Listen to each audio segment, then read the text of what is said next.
ঘুরে আড্ডা চ্যানেলে আজকে আমি আপনাদের দেখাবো এক সুন্দর একটি কাহিনী বা এক সুন্দর একটি মন্দির, যেখানে রয়েছে এক আশ্চর্যজনক ঘটনা। অর্থাৎ এখানে দেখতে পাবেন মা কালী হলেন দেবী দুর্গার একটি রূপ, যিনি দুর্গার ক্রোধ থেকে আবির্ভূত হন। হিন্দু পুরাণ অনুসারে যখন রক্তবীজ নামক অসুরকে বধ করার জন্য দেবী দুর্গা যুদ্ধ করেছিলেন, তখন অসুরদের থেকে যাতে নতুন অসুর সৃষ্টি না হয়, সেই জন্য তার ভ্রু যুগল থেকে এই ভয়াল রূপে দেবী কালীর জন্ম হয়। তিনি অসুরদের রক্ত শুষে নিয়ে তাদের নিধন করেন এবং পৃথিবীতে শান্তি ফিরিয়ে আনেন। কিন্তু এখানে আপনারা দেখবেন পশ্চিমবঙ্গের এক জাগ্রত দীর্ঘ লম্বা কালী প্রতিমা, যা কিন্তু অবস্থিত পশ্চিম মেদিনীপুরের ঘাটালের ক্ষীরপাইতে রয়েছে। আর পশ্চিম মেদিনীপুর মানে তো অনেক স্বাধীনতা সংগ্রামী ও জন্মভূমি। এই মেদিনীপুর তো অস্বাভাবিক কিছু ঘটনা, তাই এই সকল সব কিছু ঘটনাগুলো দেখার জন্য আমরা চলে গিয়েছিলাম। প্রথমে বাইক নিয়ে আমরা চলে গিয়েছিলাম, তো গিয়েছিলাম আমরা বালিচক।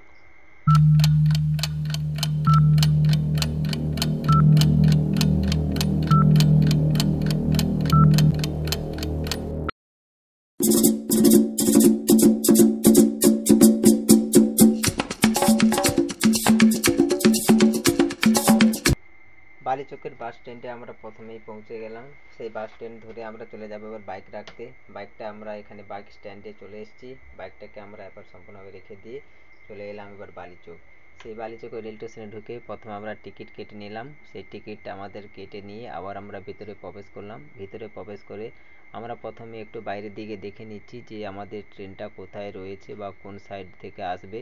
তো সেই অ্যালাউন্সের অপেক্ষায় আমরা ছিলাম। তো অ্যালাউন্স সম্পূর্ণ হয়ে যাওয়ার পরে আমরা উঠে দাঁড়ালাম। উঠে যাওয়ার পরে কিছুক্ষণ পরে আমাদের সামনে ট্রেনটি এলো, যে ট্রেনে আমরা যাব। সেই ট্রেনের জন্য আমরা আকুতি মিনতি করছি, যেহেতু আমাদের এই ট্রেনেই যেতে হবে।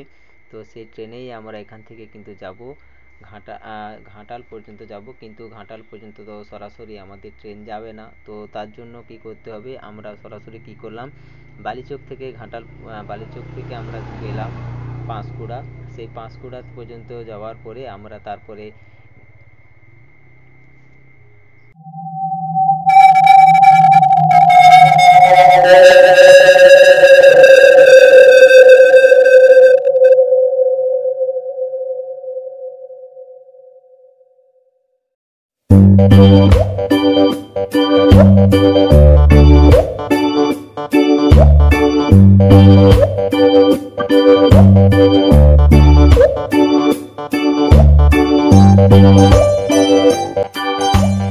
অবশেষে আমরা পাঁশকুড়া স্টেশনে চলে এলাম। পাঁশকুড়া স্টেশনে আমরা আবার নেমে ওভারব্রিজ হয়ে আমরা কিন্তু উঠে গেলাম। ওভারব্রিজ হয়ে উঠে আমরা কিন্তু এবার ধরবো বাস। সেই বাসের জন্য আমরা ধরার জন্য ওভারব্রিজ হয়ে আমরা কিন্তু বাস স্ট্যান্ডের দিকে অর্থাৎ বাস স্টপেজের দিকে আমরা কিন্তু এগেছি।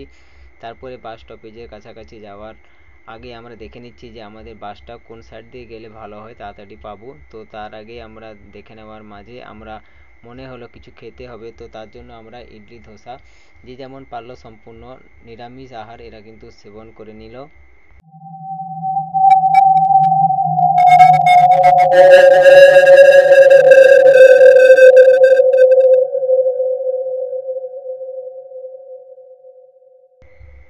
আমরা দেখব পশ্চিমবঙ্গের জাগ্রত দীর্ঘ লম্বা কালী প্রতিমা, যা অবস্থিত পশ্চিম মেদিনীপুরের ঘাটালে অর্থাৎ ক্ষীরপাইতে।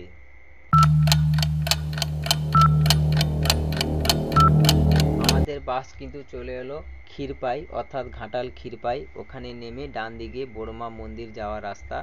সেই বড়মা মন্দির যাওয়ার রাস্তার পাশে টোটো রয়েছে। সেই টোটোতে 10 টাকা দিয়ে আমরা কিন্তু মন্দিরের উদ্দেশ্যে আমরা কিন্তু রওনা দিলাম। এই যে মন্দির, সেই মন্দির কিন্তু আগে কিন্তু এখানে মোরাম রাস্তা ছিল, এটা কিছুদিন হলো কিন্তু পাকার রাস্তা হয়েছে। সেই পাকা রাস্তা ধরে আমরা কিন্তু চলে গেলাম কোথায় না, বড়মার যে কালী মন্দির, সেই কালী মন্দিরে। এখানে কিন্তু এই মন্দিরে কিন্তু কোনো কিছু কিন্তু ব্রাহ্মণ নেই, অর্থাৎ এখানে কিন্তু নিজেদের নাকি নিজেদের পুজো দিতে হয়। সেই পুজো আমরা নিজেরা কিভাবে দেব, সেটাই কিন্তু প্রথমেই আমরা ভাবছিলাম। অর্থাৎ এখানে শুনেছি যে যা এখানে কিন্তু বড় মাকে বলে, অর্থাৎ কালী মাকে বলে, তাদের নাকি মনস্কামনা সবারই কিন্তু পূরণ হয়। তো তারই জন্য আমরা কিন্তু এখানে এসছি। তো এখানে কি হতে চলেছে সেইটা এখানে জানার জন্য। এর আগেও কিন্তু আমরা বড় মার অনেক কথা শুনেছি, সেটি সম্পূর্ণ চাক্ষুষ দেখতে এলাম। তো আমাদের টোটোটি সামনের দিকে এগিয়ে যাচ্ছে, অর্থাৎ মন্দিরের সামনে এই টোটোটি, একটি টোটো স্ট্যান্ড রয়েছে নির্দিষ্ট জায়গা, সেই জায়গায় কিন্তু এগিয়ে যাচ্ছে। টোটো থেকে নেমে আমরা এখানে মন্দিরে যাওয়ার আগে হাত পা মুখ ভালো করে ধুয়ে নিলাম। ধুয়ে নিয়ে আমরা মন্দিরের চারিপাশে, অর্থাৎ সামনের স্থলে আমরা কিন্তু এখানে কিন্তু চারিদিকে একটু চোখ মিলিয়ে দেখলাম কি রয়েছে না রয়েছে। তো মন্দির কিন্তু এখানে ভিতরে রয়েছে। তো সেই মন্দিরে ঢোকার আগে এখানে আমরা দোকানে চলে যাচ্ছি, অর্থাৎ যে ফুল সামগ্রী এখানে 2-3টে দোকান রয়েছে, সেই দোকানে গেলাম।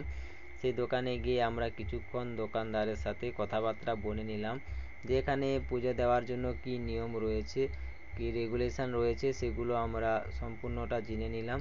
জেনে নেওয়ার পরে আমাদের কাছে একটা একটা ভোগের জন্য প্রায় 50 টাকা নিল। সেই 50 টাকা নেওয়ার মধ্যে এখানে কিন্তু একটা আলতা ছিল, একটা সিঁদুরের টিপ ছিল, তারপরে হচ্ছে মোমবাতি, ধূপ আর কিছু মিষ্টান্ন সামগ্রী, আর একটি সুতো দেওয়া ছিল। সেই সুতোটা কী কাজে লাগে জানি না, তবুও ওই সুতোটা দেওয়া ছিল। সব কিছু নিয়ে আমাদের টাকার হিসাব আমরা কিন্তু মিলিয়ে দিয়ে মন্দিরের ভেতর আমরা প্রবেশ করলাম, অর্থাৎ এটা মন্দিরের গেট। সেই মন্দিরের গেট প্রবেশ করেই কিন্তু আমরা পৌঁছে গেলাম এই মন্দিরে। বয়সে নবীন প্রবীণ সকলে কিন্তু এখানে দেখলাম এরা এখানে মায়ের দর্শনে এসছে। মন্দিরের ভেতর ধূপের চিকচিকি ও মোমবাতি হাজার হাজার কিন্তু এখানে জ্বলছে। যারা মায়ের কাছে আসে তারা সবাই এর হাতে কিন্তু এটা দেখতে পাওয়া যায়। মায়ের কাছে নিত্য পুজোর জন্য নেই কোনো নিয়ম বা নেই কোনো সময়, যে কোনো দিন যে কোনো সময় মায়ের কাছে যাওয়া যায়, দর্শনও মেলে। এমনকি নিজ হাতে কিন্তু আমরা এখানে পুজোও কিন্তু দিলাম। এখানে কিন্তু সর্বদাই নিজ হাতেই পুজো দিতে হয়। এখানে কোনো বামন ঠাকুর বা পুরোহিত এখানে ছিল না, নিজ হাতে পুজো দিয়েই তারপরে আমরা ওখানে ওই মন্দিরে, যদি তুমিও যাও কিন্তু তোমার শরীর বা গায়ের লোম দাঁড়িয়ে যাবে। আমারও এরকমই সেম পরিস্থিতি মনে হয়েছিল, গায়ে লোম দাঁড়িয়ে যাওয়ার মতো পরিস্থিতি, অর্থাৎ কেমন একটা ভয় করছিল। মন্দিরটা কিন্তু একটা অন্ধকারাচ্ছন্ন ভাব রয়েছে, তা কেন জানি না, কিন্তু আলো সম্পূর্ণ বাইরে থেকেও প্রবেশ করছে। এমনকি সুস্থ সুন্দর মনে মন্দিরের পাশে কেউ যদি তোমরা গেলেও নিজ আপন থেকে মনে শরীরে একটা অন্যরকম একটা ভীতু মনে কিন্তু ফিলিংস কিন্তু হবেই। এই মন্দিরে কিছু এই মন্দিরে কিন্তু দুটি মা রয়েছে, একটি ছোট মা, একটি বড় মা। কিন্তু ছোট মা যা আগে প্রতিষ্ঠিত হয়েছে, কিন্তু প্রায় 2 বছর পরে কিন্তু বড় মা প্রতিষ্ঠিত হয়েছে। এখানে স্থানীয় কিছু দোকানদার ব্যক্তিবর্গদের থেকে জানলাম প্রায় 20 বছর আগে এই মায়ের প্রতিমা প্রতিষ্ঠা করেছিলেন স্থানীয় বাসিন্দা শুদ্ধদেব রায়। তাও আবার তিনি স্বপ্নদেশ পেয়েছিলেন। স্বপ্নদেশের মাধ্যমে জায়গাটি ছিল বড় শ্মশান ও পার্শ্ববর্তী, চারিদিকে আছে চাষযোগ্য বড় মেঠো জমি এবং দিগন্তরময়ী। হঠাৎ একদিন মা স্বপ্নাদেশ দেন তাকে যেন এখানে প্রতিষ্ঠিত করা হয়, তাও আবার এইরকম আঙ্গিকভাবে, অর্থাৎ এমন বড় প্রায় 45 ফুট, যা এর আগে আপনারা নৈহাটিতে শুনেছেন, বড়মার দেখেছেন বা আপনারা মোবাইলে দেখেছেন। এরকম কিন্তু আঙ্গিকভাবে এটা কিন্তু ক্ষীরপাই, সেই ক্ষীরপায়ে বড় মা এখানে কিন্তু একই রকম আঙ্গিকভাবে রয়েছে, অর্থাৎ এমন বড় প্রায় 45 ফুট। এই জন্য বৃহৎ আকৃতির দেহের জন্য ভক্তরা মাকে বড় মা বলে এক নামে ডাকেন, আর ভক্তদের সেই ডাকে কিন্তু মা কিন্তু সাড়া দেন।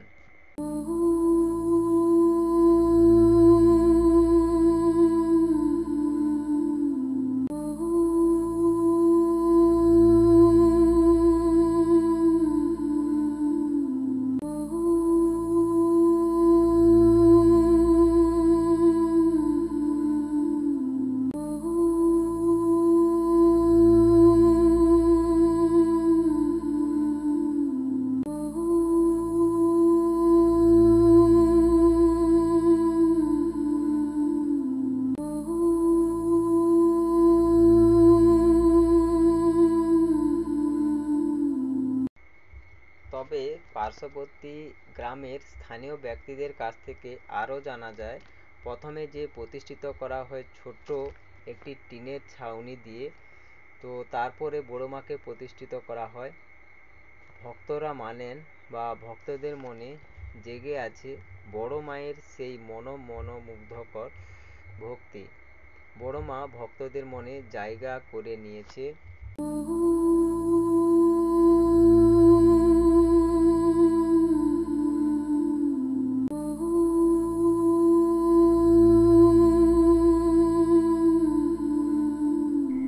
তবে বড় মার দৈর্ঘ্য ৪৫ ফুট ও আকার আয়তনে বড় মাকে দেখলে একটা মনে ভয় ভয় ভাব, শরীর শীতল হয়ে যাওয়ার মতো অবস্থা তৈরি হয়। এটা কিন্তু ছোট মা, অর্থাৎ এটি কিন্তু এর আগে প্রতিষ্ঠিত হয়েছিল।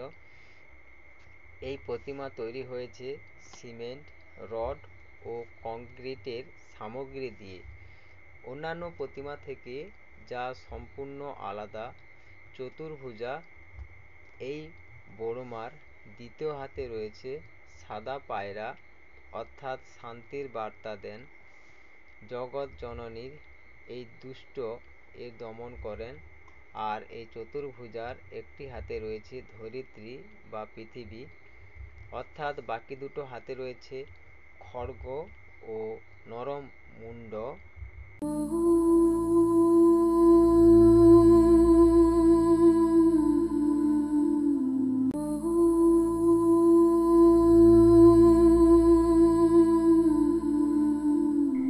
সবাই এখানে নিজ হাতে মায়ের কাছে পুজো দিচ্ছে।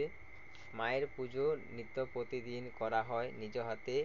অন্যান্য দিন অমাবস্যা ও অন্যান্য বড় দিনে ব্রাহ্মণ দিয়ে কিন্তু এখানে পুজো করা হয়। পুজো দিতে গেলে প্রথমে মায়ের চারিদিকে ধূপ জ্বেলে চারপাশে 3বার ঘুরে নির্দিষ্ট জায়গায় রেখে দিতে হয়। স্থানীয় দোকানদারের কাছ থেকে জানা যায় অনেক দূর দূরান্ত থেকে আসেন পুজো দিতে এখানে মায়ের কাছে।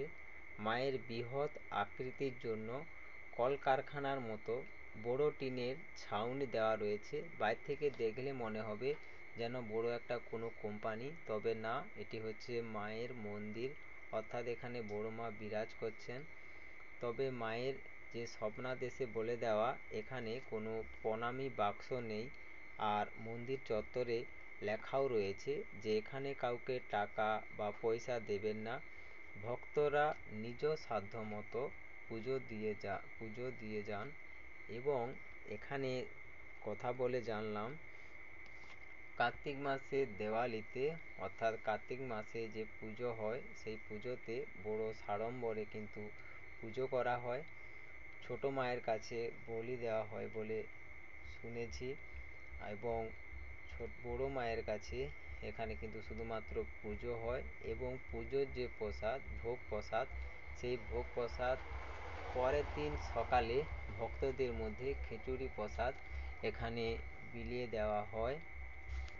তবে একটা আশ্চর্যজনক বিষয়, অন্যান্য জায়গায় মন্দিরের চারিপাশে অনেক সামগ্রী দোকান থাকে, তবে এখানে নেই কোনো তেমন দোকান যেখান থেকে পুজোর একটি সামগ্রী কেনা যায়। শুধুমাত্র হাতে গোনা দুটো দোকান আমরা দেখতে পেয়েছিলাম। শুধুমাত্র প্রবেশ পথের মুখে রয়েছে ধূপকাঠি, 10 টাকা দিয়ে ধূপকাঠি এখানে নিতে হয়। এখানে মন্দির দেখভাল করার জন্য আলাদা কোনো লোকও রাখা হয়নি। পুজোর ফল প্রসাদ থেকে দক্ষিণা কিছুই এখানে লাগে না বা দেওয়াও যায় না। ইচ্ছে হলে মায়ের জন্য কিছু প্রসাদ রেখে বাকিটা নিয়ে যেতে পারেন। তো তারপরে আমরা এখানে কিছুজনকে দেখতে পেলাম ধাগা বাঁধতে, অর্থাৎ এখানে দড়ি বাঁধতে দেখলাম।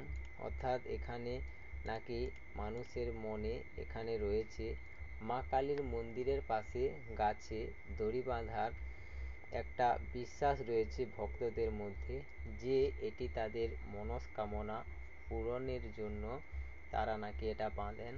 অর্থাৎ নানান রকম যাদের মনস্কামনা থাকে, অশান্তি, দুরারোগ্য ব্যাধি থেকে মুক্তি পেতে মনস্কামনা পূরণ করার জন্য ও বিশ্বাস ভক্তিস্বরে এখানে কিন্তু ভক্তদের দেখলাম দেবীর আস্থাস্থলে বা প্রতীকে একটি সাবড়া গাছ রয়েছে। সেই সাবড়া গাছে অনেকেই এখানে দড়ি বাঁধতে, যা তাদের বিশ্বাস অনুযায়ী দেবীর কৃপা অর্জনে সহায়তা হয়তো করবে।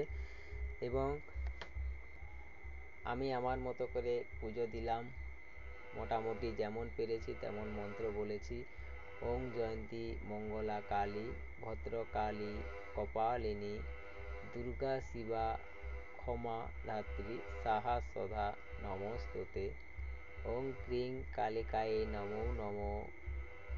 ওং কালিকায়ে বিদ্মহে শ্মশানবাসিনে ধীমহি তন্নচরে তন্নঘরে পদদয়াৎ। এই মন্ত্র বলে মায়ের কাছে এখানে মাকে নিজের মনের মনস্কামনা বলে এখানে কিন্তু পুজো দিলাম। পুজো দেওয়ার পরে আমরা কী করলাম, প্রসাদ সামগ্রী এখানে গ্রহণ করলাম। প্রসাদ সামগ্রী গ্রহণ করার পরে কিছুটা আমরা বেরিয়ে যাওয়ার জন্য আমরা ভাবছিলাম যে এখান থেকে আবার বেরিয়ে যাই, যেহেতু পুজো দেওয়া হয়ে গেছে। তো এখানে মন্দির চত্বরে যেটা দেখলাম, প্রায় কয়েক হাজার হাজার মানুষ কিন্তু আজকে এসেছে। তার মানে এখানে প্রতিনিয়ত চারিদিক থেকে কেমন মানুষ আসে ভাবো। দেখো এখানে কিন্তু যেটা দেখলাম, সত্যি যে ক্ষীরপাই বড় মা কালী মন্দির সত্যি কিন্তু খুব জাগ্রত মা। কারণ নিজে গিয়েও অনুভব করলাম, বা এখানে যারা গিয়েছে তাদেরও দেখলাম যে কারোর মনে কোনো কিছু অভিযোগ নেই, বা মনটা এখানে দেখলাম অনেক শান্তি পাওয়া যায়। জীবনে যত রকম কষ্ট থাকুক না কেন, এই মায়ের কাছে এই মন্দিরে গেলে অনেকটাই কষ্ট কম বলে মনে হয়। বা নিজের কষ্টের কথা মাকে বলে কিছুটা চোখের জল ঝরালেও মনে কিছুটা হলেও শান্তি পাওয়া যায়। সেটি কিন্তু আজকে এই মন্দিরে গিয়ে ফিলিংস করলাম। আর আমরা যে ধূপ আর যে এখানে মোমবাতি কিনেছিলাম বা দেওয়া হয়েছিল ওই সামগ্রীর মধ্যে, ফুল ফলের সামগ্রীর মধ্যে, ওগুলোকে মায়ের কাছে পুজো দিয়ে আমরা এক সাইডে অর্থাৎ ভিতরে ঢুকে মায়ের যে মন্দির, সেই মন্দির থেকে সাইডে দক্ষিণ দিকে পূর্ব দিকে অর্থাৎ ডান দিকে এখানে কিন্তু একটা জায়গা রয়েছে, লেখা রয়েছে এখানে ধূপ মোমবাতি প্রদীপ জ্বালাবেন। সেই জায়গায় দেখলাম অনেকে এখানে ধূপ মোমবাতি প্রদীপ যে যেমন নিয়ে এসছে এখানে জ্বালাচ্ছে। তারপরে এখানে যে ধাগা অর্থাৎ দড়ি বাঁধা, যেটা এখানে এর আগে বললাম অনেকেই বাঁধতে দেখেছি। এবং এখানে দেখো বড় মার যে মন্দির, সেই মন্দির ভিতরে যে চারিপাশ অর্থাৎ এখানে রয়েছে, দেখো আবার লেখা রয়েছে মন্দির ভিতরে ধূপ মোমবাতি জ্বালান, এরকমভাবে কিন্তু এখানে লেখা রয়েছে। তো অনেককে দেখলাম এখানে অনেকটাই গোল করে অনেকটাই বড় জায়গা নিয়ে এখানে মোমবাতি জ্বালাচ্ছে। আমরাও জ্বালিয়েছি, আমরা আমাদের কথা মাকে বলেছি।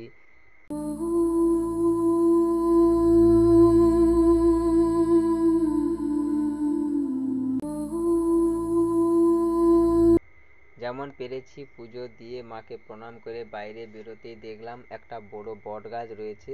এখানে কিছুটা হলেও বসে শান্তি পাওয়া যায়, সেই শান্তিটি অনুভব করলাম। এবং বট গাছের পরে রয়েছে একটি বড় ধান ক্ষেত অর্থাৎ বিশাল আকার বড় ধান ক্ষেত, শস্য শ্যামলা ভরা। এই যে মন্দিরের সামনের একটি জায়গা, এখানে বসেও কিন্তু তোমরা কিছু স্বাভাবিক কিছু টিফিন আহার অর্থাৎ তোমরা এখানে খেতে পারো। তো তারপরে আমরা কি করলাম, আবার যেহেতু আমাদের বাড়ি ফিরে আসতে হবে, তো তার জন্য আমরা বাড়ির উদ্দেশ্যে আবার একটি টোটো ধরে নিলাম। সেই টোটো ধরে আমরা কিন্তু আবার কি করলাম, যে ক্ষীরপাই বাস স্ট্যান্ড রয়েছে সেই ক্ষীরপাই বাস স্ট্যান্ড যাওয়ার উদ্দেশ্যে আমরা মন্দির থেকে বেরিয়ে ক্ষীরপাই বাস স্ট্যান্ডের দিকে রওনা দিলাম। তবু আমরা দেখতেছি আমরা তো পুজো দিয়ে বাইরের দিকে বেরিয়ে চলে এসেছি, কিন্তু আরও অনেক লোক কিন্তু এখানে দেখলাম ছোট থেকে শুরু করে বয়স্ক সবাই কিন্তু এখানে পুজো দিতে দলে দলে কিন্তু এখানে উপস্থিত হচ্ছেন। তারপরে কিছুক্ষণ ওয়েট করার পরে আমরা টোটোতে নেমে গেলাম যে ক্ষীরপাই, সেই ক্ষীরপাই কিন্তু বাস স্ট্যান্ডে আমরা পৌঁছে গেলাম। দেখো সোজা একটা বাসের থ্রু যাচ্ছে, সেটি কিন্তু যাচ্ছে আরামবাগ, আরেকটি যাচ্ছে চন্দ্রকোনা টাউন। আর আমরা এই যে বাম দিক হয়ে যে বাসটি দাঁড়িয়ে আছে সেই বাস ধরে আমরা কিন্তু আসবো কোথায়, আবার আসবো আমরা আমাদের বাড়ি। সেই বাড়ি আসার জন্য আমরা কি করলাম, ধরে নিলাম যে বাস, সেই বাসে কিন্তু আমরা বাস ধরার জন্য অপেক্ষা করতেছি, কিন্তু আমাদের বাস অনেকটাই কিন্তু দেরি করে আসলো। তো তার জন্য আমাদের বাড়ি আসতে কিন্তু অনেকটাই সময় কিন্তু লেগে গেল।